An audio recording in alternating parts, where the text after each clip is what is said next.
Welcome students. हम पिछली class में हम लोगों ने एफएम के कुछ क्वेश्चंस को देखा था, उसी को हम आगे बढ़ाएंगे इस वीडियो में। देखते हैं अपना पहला क्वेश्चन आपके स्क्रीन पर है, इसको देखिए। क्वेश्चन क्या है? Kinematic viscosity is dependent upon. Kinematic viscosity किन फैक्टर्स पर डिपेंड करती है, इसकी बात की जा रही है। तो काइनेमेटिक विस्कोसिटी क्या होती है, हम लोगों ने देखा था कि जो काइनेमेटिक विस्कोसिटी होती है वो होती है mu equals to mu by rho. That mean जो काइनेमेटिक विस्कोसिटी है वो दो फैक्टर्स पर डिपेंड कर रही है, डायनामिक विस्कोसिटी और डेंसिटी पर। यहां देखिए ऑप्शन में आपके पास दे रखी है डेंसिटी, तो आंसर हो गया C option, that is density. चलिए आगे देखते हैं, नेक्स्ट क्वेश्चन देखिए।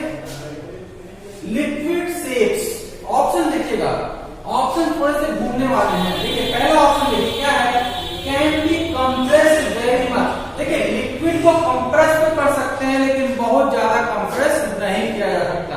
सेकंड ऑप्शन दिख रहा है ऑक्युपाइज डेफिनिट शेप। नहीं, लिक्विड जो होती है जिस भी बॉडी में रखी जाएगी उसका शेप ऑक्युपाई कर लेती है, that means it occupies indefinite shape. Next option है are not affected by changing pressure and temperature. बिल्कुल गलत। जो लिक्विड होती है उसका प्रेशर और टेम्परेचर पर इफेक्ट पड़ता है। कैसे पड़ता है? जैसे ही हम टेम्परेचर बढ़ाते हैं उसकी डेंसिटी जो होती है वो क्या होती है, घटती है, इनवर्सली प्रोपोर्शनल होती है, और प्रेशर के डायरेक्टली प्रोपोर्शनल होती है। इस तरीके से क्या देखा, तो answer is last option, fourth one. देखिए नेक्स्ट क्वेश्चन है, ये आपके पास ग्राफ दे रखा है, ग्राफ को ड्रॉ करते हैं।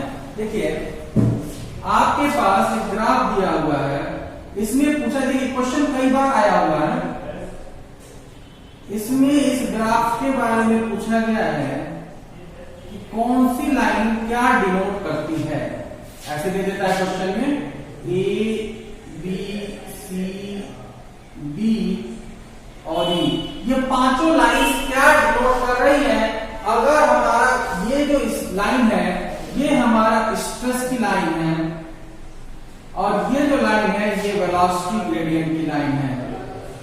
ये किसकी लाइन है? वेलोसिटी ग्रेडियंट की लाइन है। ये हमारा शियर स्ट्रेस की लाइन है टाउ। तो बताइए ये लाइंस क्या कहलाएंगी, A B C D E. देखिए अगर आपको पता है कि न्यूटन्स लॉ ऑफ विस्कोसिटी क्या कहती है कि टाउ डायरेक्टली प्रोपोर्शनल होता है pu अपॉन dy के। दैट मींस ये यहां पर जो डायरेक्टली जो कर्व बनेगा कैसा बनेगा, लीनियर कर्व बनेगा।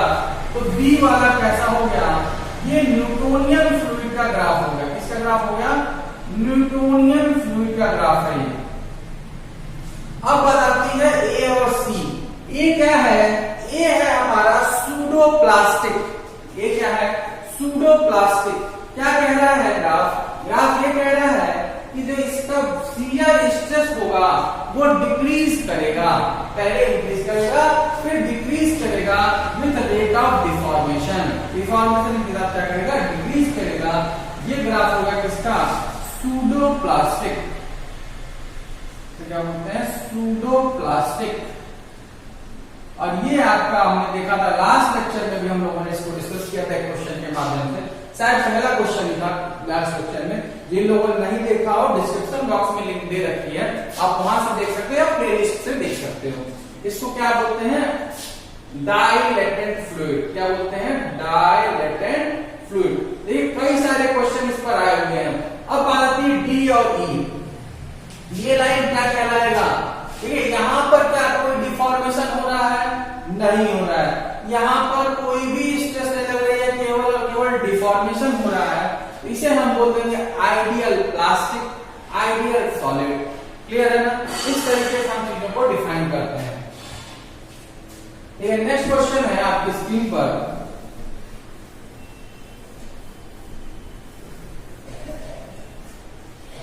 नेक्स्ट क्वेश्चन है, what is the unit of dynamic viscosity of fluid term twice equivalent to. Last lecture में भी लास्ट क्वेश्चन में हम लोगों ने देखा था कि पॉइस को कैसे डिफाइन किया गया था। तो सबसे पहले हम लोगों ने डायनामिक विस्कोसिटी की यूनिट निकाली थी। कैसे निकाली थी? Tau equals to mu d q upon d y. यहां से म्यू की यूनिट निकाली थी। कैसे? याद करिए, पिछले 10 वीडियो में हम लोगों ने देखा था इसको, tau mu d q upon d y. यहां से म्यू की वैल्यू निकाल सकते हो, tau d y by d u. यहां से म्यू आ जाएगा। जो यूनिट आई ये आएगी कैसी? एमपीएस सिस्टम में, उसे कन्वर्ट करोगे आप सीजीएस में, उसके बाद आप इसकी वैल्यू निकाल लोगे। तो ऑप्शन देखिए, ऑप्शन दे रखा है आपके पास dyne per centimetre square, gram per centimetre, dyne second centimetre square. अब देखिए यहां तो और इजी हो गया, हमें क्या करना है? डाइन मिल जाना है। हमें पता है इसकी यूनिट है newton metre per second square. यही है यूनिट हमारी, sorry newton second per metre square, ये यूनिट है हमारी। ये हमारी कौन सी यूनिट है? KS unit. इसको सीजीएस में ले जाना है। पॉइस कैसी यूनिट है? सीजीएस यूनिट है। क्या करोगे? न्यूटन को बदल दोगे आप डाइन में, ये हो जाएगा dyne second centimetre square. Clear है ना? इस तरीके से हो जाएगी हमारी यूनिट, जो कि 10 के बराबर होगी, क्योंकि यहाँ 10 to the power 5, 10 to the power 4 बचा गया 10। नाउ नेक्स्ट क्वेश्चन देखिए, surface tension is caused by the force of. Surface tension किसकी वजह से होता है? कोहेशन, एडिशन या बोथ? देखिए सरफेस टेंशन होता है किसकी वजह से? कोहेसिव फोर्सेस की वजह से। और वहां पर सरफेस टेंशन कहां होता है? इंटरफेस पर। लेकिन किसकी वजह से आया सरफेस टेंशन? क्योंकि जो मॉलिक्यूल्स हमारे अंदर वाले थे, सिमिलर मॉलिक्यूल्स थे, उनकी वजह से जो अट्रैक्शन फोर्स लग रहा है, उसकी वजह से हमारा क्या है? सरफेस टेंशन आया। तो बेसिकली क्या आंसर हो गया? कोहेसिव फोर्सेस की वजह से सरफेस टेंशन आया। नेक्स्ट क्वेश्चन है, if the surface of liquid is convex then, अगर सरफेस कॉन्वेक्स है तो कैसा होगा? कॉन्वेक्स का मतलब क्या है? ध्यान रखिए, कॉन्वेक्स का मतलब है ऊपर निकला हुआ। दैट मींस ये शेप की बात हो रही है। कॉन्वेक्स मतलब बात कैसा हो रहा है? कैपिलरी में इस शेप की बात कर रहे हैं। और ये शेप कब मिला था? याद करो, ये शेप मिला था मरकरी और मरकरी ग्लास में। ये शेप कब मिला था? मरकरी ग्लास में। और मरकरी के मॉलिक्यूल्स के बीच में क्या ज्यादा होता है? कोहेसिव या एडेसिव? कोहेसिव फोर्स ज्यादा होता है। तो आंसर इज कोहेशन, यानी ऑप्शन हो जाएगा कौन सा? सी वाला। सी ऑप्शन ज्यादा हो जाएगा, आंसर करेक्ट हो जाएगा। ध्यान रखिएगा, याद करने का तरीका आप बाहरी शेप से ले रहे हैं। ये है आपका कॉन्वेक्स शेप और इसे बोलते हैं हम कॉनकेव शेप। इसे बोलते हैं कॉनकेव। ये शेप हमें मिलेगा वाटर में, वाटर ग्लास में। ये शेप मिलेगा हमें मरकरी ग्लास में। मरकरी के मॉलिक्यूल्स के बीच में कोहेसिव फोर्स ज्यादा होता है, कोहेशन होता है। वाटर मॉलिक्यूल्स के बीच में एडेशन होता है। ठीक है, वाटर मॉलिक्यूल्स के बीच में क्या होता है? एडेशन होता है। चलिए नेक्स्ट क्वेश्चन देखिए। नेक्स्ट क्वेश्चन है, practical fluids are. Practical fluids are, practical fluids कौन से होते हैं? रियल फ्लूइड्स की बात हो रही है। प्रैक्टिकल फ्लूइड्स मतलब क्या? रियल फ्लूइड्स की बात हो रही है। ठीक है, तो वो कैसे होते हैं? नॉन विस्कस होते हैं, सरफेस टेंशन नहीं होता है,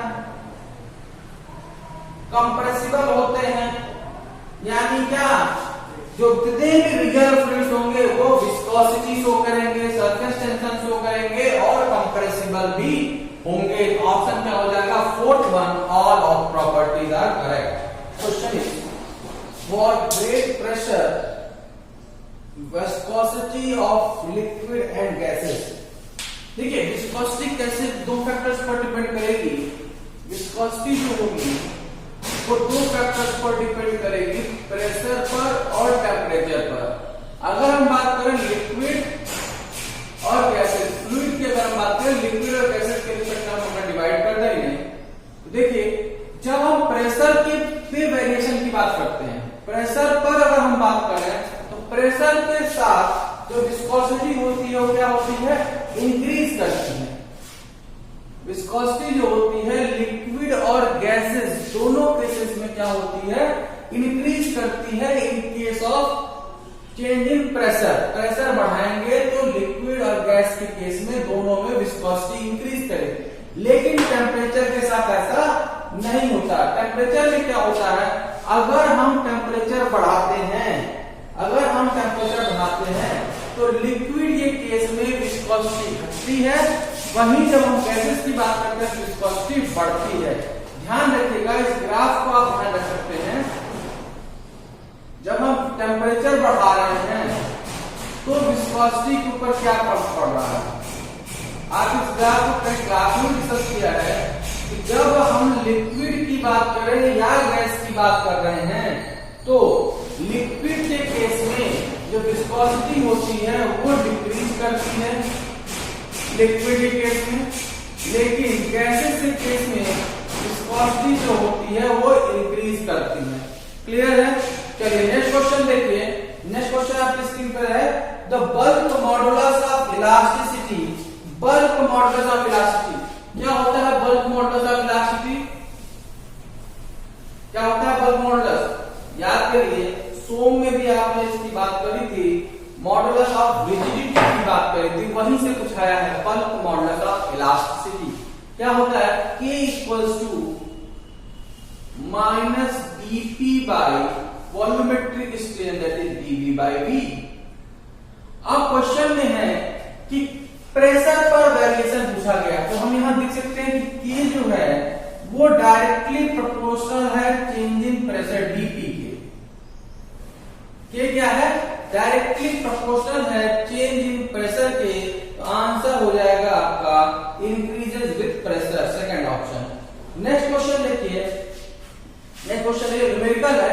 पेपर में आपके एटलीस्ट 20% न्यूमेरिकल होते हैं। न्यूमेरिकल आसान होते हैं, कुछ वैल्यूज आपको याद करनी होती है। जैसे क्वेश्चन है द कैपिलरी राइज एट 20, देखिए 20 डिग्री सेल्सियस दे रखा है, क्वेश्चन थोड़ा गलत है। Question must be the angle of contact, क्योंकि जो कैपिलरी राइज है ये टेम्परेचर पर डिपेंड नहीं करती है। आप लोगों ने पिछले वीडियो में देखा था जो कैपिलरी राइज का फॉर्मूला था H equals to 4 sigma cos theta upon rho GD, यही देखा था। यहाँ पर टेम्परेचर का टर्म नहीं है, क्या है? Surface tension, theta angle of contact, density, gravity और डाया ऑफ ट्यूब, तीन फैक्टर्स पर डिपेंड कर रहा है। थीटा क्या है? Angle of contact. तो यहां पर जो थीटा दे रखा है वो है 20, that is angle of contact. Clear है? तो क्वेश्चन में आप दे रखा है 20 in a clean glass of 1 mm bore containing water. अब एक चीज और है, यहां पर जो दे रखा है 20 डिग्री, इसका हमें यूज करना पड़ेगा। क्यों यूज करना पड़ेगा? क्योंकि हमें चाहिए सरफेस टेंशन की वैल्यू। आप लोगों ने नोट में लिखा भी होगा कि जो सरफेस टेंशन की वैल्यू होती है 20 डिग्री सेल्सियस पर, या आपको लर्न करना है, दैट इज थीटा सर सिग्मा एट 20 डिग्री सेल्सियस कितना होता है? 0.0756 न्यूटन पर मीटर। ये वैल्यू आपको याद करनी पड़ेगी, ये वैल्यू आपको याद करनी है। अब क्वेश्चन में और कुछ नहीं बचा, तो x इक्वल्स टू 4 सिग्मा 0.0736 होता है 736 इंटू cos 20 अपॉन रो। अब बात कर रहे हैं वाटर की। अगर हम वाटर की बात कर रहे हैं, वाटर की डेंसिटी कितनी होती है? 1000 into 9.8 into d diameter given है क्वेश्चन में, कितना दे रखा है? 1 mm। 1 mm means 10 to the power -3। Solve करेंगे और आंसर मिल जाएगा। Answer will be 30 mm। Answer will be 30 mm। Clear है? चलिए नेक्स्ट क्वेश्चन देखिए। नेक्स्ट क्वेश्चन है द राइज और depression of a liquid in a tube. Rise और depression of a liquid in a tube due to surface tension with increase in size of tube. Size of tube पर depend कर रहा है। कैसे depend कर रहा है ये पूछा बेटा। साइज ऑफ ट्यूब का मतलब क्या है? Diameter d। दैट मींस क्या दिख रहा है? h इनवर्सली प्रोपोर्शनल है d के। h inversely proportional that means अगर हम साइज बढ़ाएंगे तो h की वैल्यू घटेगी। Answer will B fourth option. Clear है? नेक्स्ट क्वेश्चन देखिए, थोड़ा सा डिफरेंट क्वेश्चन है, नया क्वेश्चन है। ऐसे क्वेश्चन पेपर में एक या दो हो जाते हैं ना, तो उसके लिए परेशानी होने की हमने पढ़ा नहीं है। देखिए क्वेश्चन ऐसे होते हैं जिससे हमें जब हम पेपर देते हैं तो हमें दिमाग में आती है। अभी के लिए इस क्वेश्चन को देखें। नेक्स्ट क्वेश्चन जो आपकी स्क्रीन पर है थोड़ा डिफरेंट क्वेश्चन है, ये थोड़ा रटने वाला क्वेश्चन, इसमें कोई कॉन्सेप्ट नहीं है। Answer will be C option, that is stable universal viscometer. Next question है, a fluid in equilibrium can sustain. क्या कहा? फ्लूइड कहां है? इक्विलिब्रियम में। फ्लूइड कैसा है?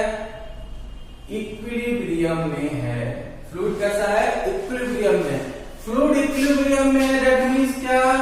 फोर्सेस जो लग रही है कैसी है? जीरो।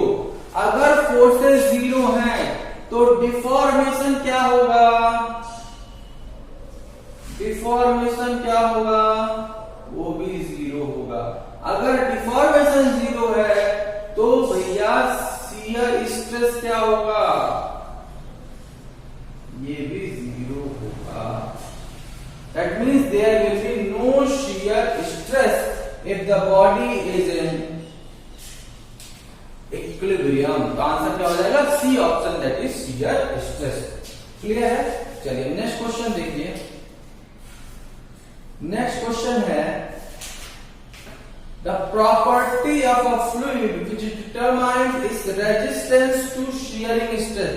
resistance to shearing, देखो resistance to shearing का मतलब क्या है? जैसे कि आपके पास दो फ्लूइड की लेयर्स हैं। मैं सपोज करो ये फ्लूइड है आपके पास, ये चीज है। अब जब इस पर हम किसी वेलोसिटी से मूव करा रहे हैं at the height of dy with a velocity of du, अगर हम मूव कर रहे हैं तो फ्लूइड का अपर लेयर जो है वो यहां पड़ जाता है, ठीक है। लेकिन अगर ये फ्लो ना हो, अगर ये मूवमेंट ना आए, ना देखने को मिले, तो क्या होगा? इसकी से प्रॉपर्टी जो है इसकी पूछा गया है। This is called viscosity. क्या? कि जब दो लेयर्स एक दूसरे के ऊपर स्लाइड कर रही हैं तो उनके बीच में लगने वाला जो रेजिस्टेंस फोर्स है वो क्या होगा? That is known as viscosity. Viscosity is defined as the resistance force between shearing layers, between two shearing stresses. Clear है? चलिए नेक्स्ट क्वेश्चन देखिए। Cavitation will begin when. देखिए कैविटेशन की फिनोमिना जो आती है केवल तभी आती है जब हमारे पास वेपर प्रेशर डिफरेंस की वजह से। तो फिर हमारे पास आंसर हो जाएगा फर्स्ट ऑप्शन। नेक्स्ट क्वेश्चन काफी अच्छा क्वेश्चन है, कई बार पूछा गया है क्वेश्चन, कई बार पूछा हुआ क्वेश्चन है। देखिए बहुत अच्छा क्वेश्चन है, ट्राई करें क्वेश्चन को। ये क्वेश्चन में कह रहा है, क्या क्या गिवन है? क्वेश्चन कह रहा है an oil of specific gravity 0.9। Specific gravity दे रखा है क्वेश्चन में, गिवन है स्पेसिफिक ग्रेविटी 0.9। हमें डेंसिटी चाहिए पहले। डेंसिटी कैसे आ जाएगा? ओमेगा रो ओमेगा से।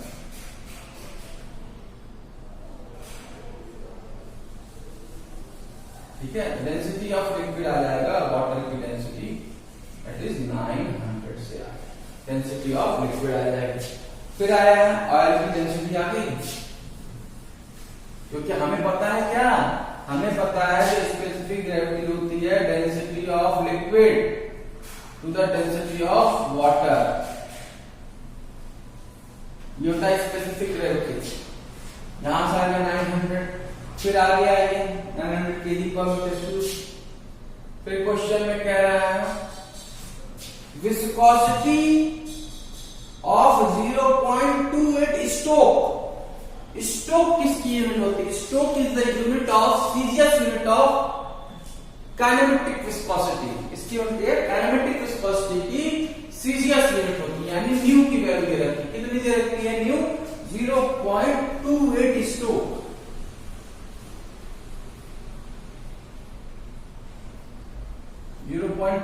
स्ट्रोक।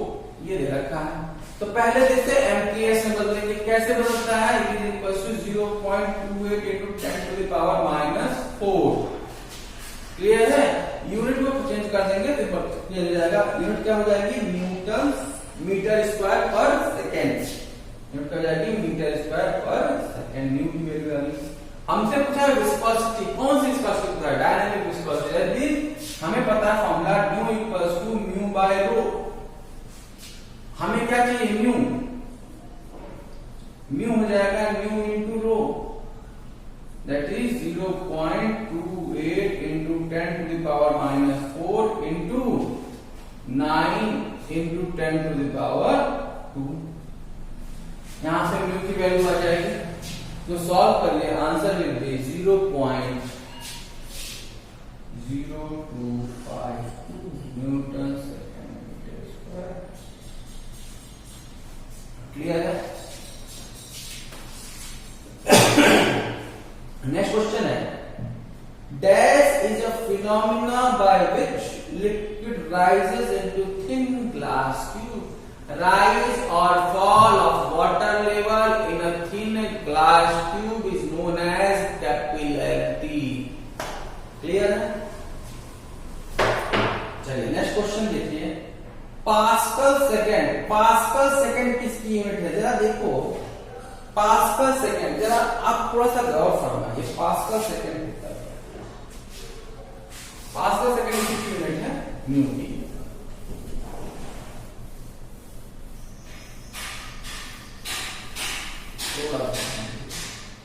कभी अगर कंफ्यूज हो कि हमारी यूनिट कौन सी है, थोड़ा सा बस आप डायमेंशन दिलाइए। न्यू की यूनिट क्या होती है, newton second per metre square. Newton metre square per metre square क्या होता है, पास्कल। यूनिट ऑफ डायनेमिक क्या हो गया, पास्कल। चलिए नेक्स्ट क्वेश्चन देखिए, Which one of the following is bulk modulus K of fluid। अभी बताया मैंने क्या होता है बल्क मॉडुलस K, क्या होता है -dp/dv। दैट इज सिंप्लीफाई करेंगे क्या आ जाएगा, vdp/dv। देखिए ऑप्शन मिला, क्या आ गया answer, C option. C option आपका मैच कर गया। चलिए नेक्स्ट क्वेश्चन देखिए। नेक्स्ट क्वेश्चन न्यूमेरिकल है, काफी अच्छा न्यूमेरिकल है। न्यूमेरिकल बहुत अच्छा न्यूमेरिकल है। इससे न्यूमेरिकल बहुत कम पूछे गए हैं, लेकिन जब भी पूछेगा तो ये आपका स्कोरिंग पार्ट हो गया। अगर ये न्यूमेरिकल आपने कर लिया, आप भीड़ से 1 नंबर आगे हो गए। डेफिनेटली अगर ये क्वेश्चन कर लिया तो आप भीड़ से 1 नंबर आगे हो गए। इन्हीं का क्वेश्चन को हमें प्रैक्टिस करना है। बाकी क्वेश्चन आप लोगों ने डिस्कस किए। देखिए क्वेश्चन को, The velocity distribution for flow over a flat plate is given by u equals to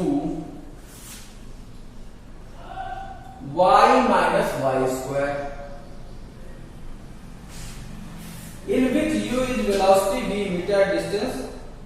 What is shear stress value at y equals to 0.15 meter। क्या पूछा है, पूछ रहा है टाउ की वैल्यू क्या होगी जब y की वैल्यू 0.15 मीटर। डायनेमिक विस्कोसिटी म्यू की वैल्यू दे रखी है 8.0 वॉइस। क्वेश्चन में गिवन है mu equals to 8 poise. Clear. अब देखो कुछ ध्यान आ रहा है, टाउ म्यू यू वाई कुछ रिलेशन पढ़ा है, बिल्कुल पढ़ा है।